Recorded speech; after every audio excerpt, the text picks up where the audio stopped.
like a hidden world right down through the middle here. You come here 3 or 4 o'clock in the morning, hey, and the place is hiving with animals. And the land just is so rich here, keeping so many animals just in that one area. Like if I could describe it, it's like New York City for animals. And it's right in the middle of their compound. They would be planning on just ripping that out, like. The wildlife, the trees, just the whole thing. It's terrible to think of. A big dozer just can come in and just scatter it, like. It's just unreal.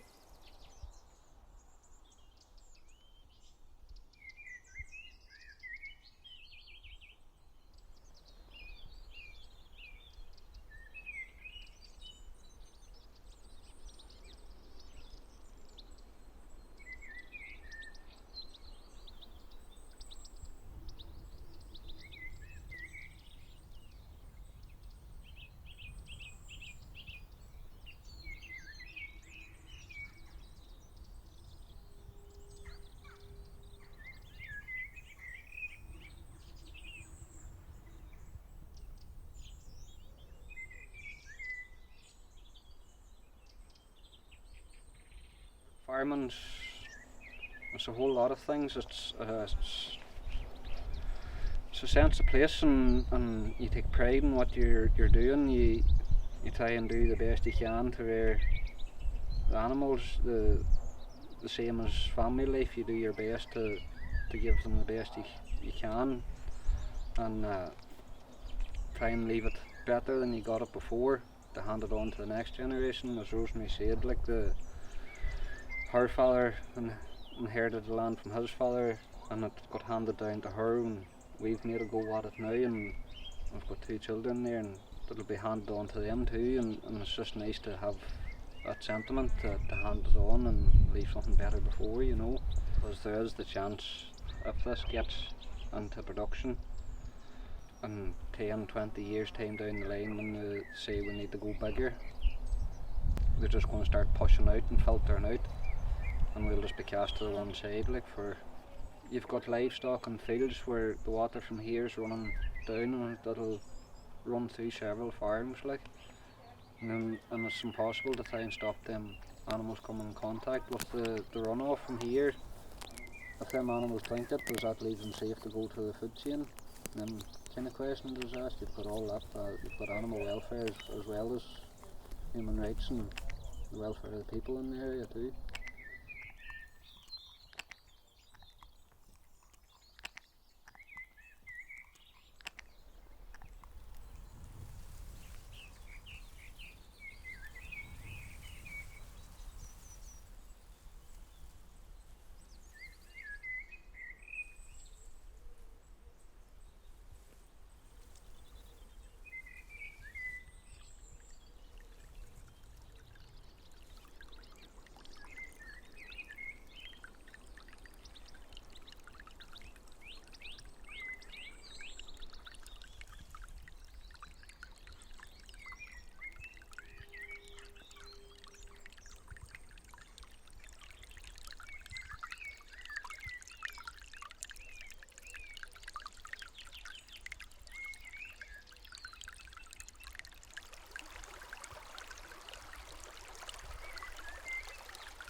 We would love to see the rivers having rights, the right to thrive and to regenerate and to flow freely and to have clean water and to be able to breathe. And our 2 rivers, the Owen Killue and the Owen Ray, they are special areas of conservation because of the presence of freshwater pearl mussels, salmon, otters and brown trout. So if I was speaking for them, I would be saying, please don't put your poison into us, because it will kill the fish and the aquatic life in the river, and we will be no more. And the population of freshwater pearl mussels, we're the largest freshwater pearl mussel population in Europe, and we are Ireland's only globally endangered species.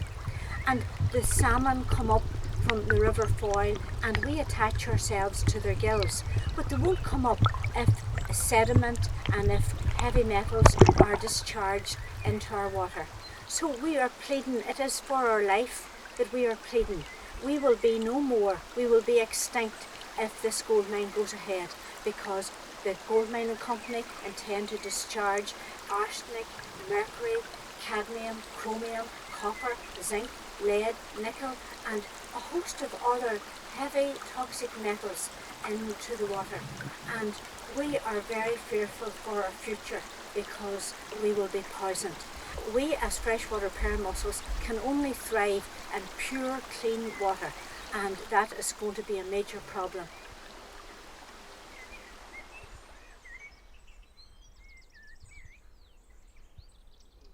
It's not big ignorant men stop this gold mining company, it's young mothers. They've stood in front of diggers up here, there's two mothers stood in front of two diggers up here. Stop them. Diggers had to turn and go. You know, and that's the way young mothers is here, and it's their young, you know, the same as the young of that area down there. Well, it is a quiet area, like it's a vibrant area, but as you can hear, it's quiet and peaceful. Like as parents, like there's no fear of letting them to go outside and play. There's no risks or dangers. Like the traffic and everything that will be going on involved with the mining process, you'd have to ask yourself, can you let them run through the field or go on ahead up the road to go and play? And you couldn't with everything, with the traffic alone, you couldn't. Sure, what better is there to be at than going through the fields playing and stuff, you know, and then now for this to be imposed, you know, you sort of wonder what future is there going to be for them too, you know. It's not going to be the same as what we would have been used to.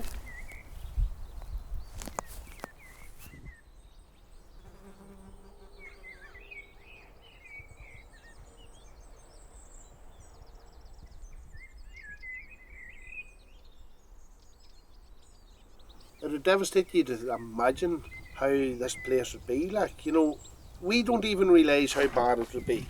We still think it's just going to be diggers and dozers and stuff. This is going to be a monster. This is a monster. You know, monster. If they get this in here for a dumping ground to draw their stuff into here to wash it, like, this place is gone. The dust from the gold mine, which will contain the heavy metals, will blow about in the air and will land on the earth, and the earth will be poisoned. They're going to blow about in the air and they will land on the trees, and the trees won't be able to breathe and the trees will die. They will land on the grass and the same will happen, and this will be a barren environment, like a desert. And you can see photographs from other countries in the world where there's gold mining, where it has gone ahead, and it is just like a moonscape, a barren, desolate landscape.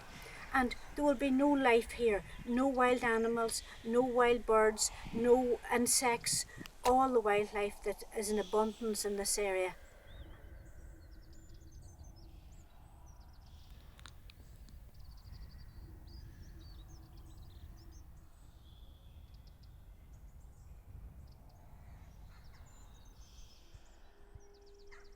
Whoever thinks they're coming in here really has a fight on their hands.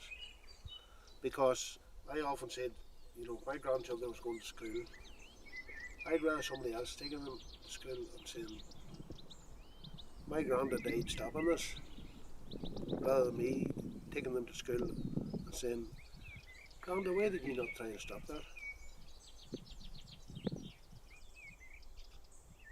We're going the whole way.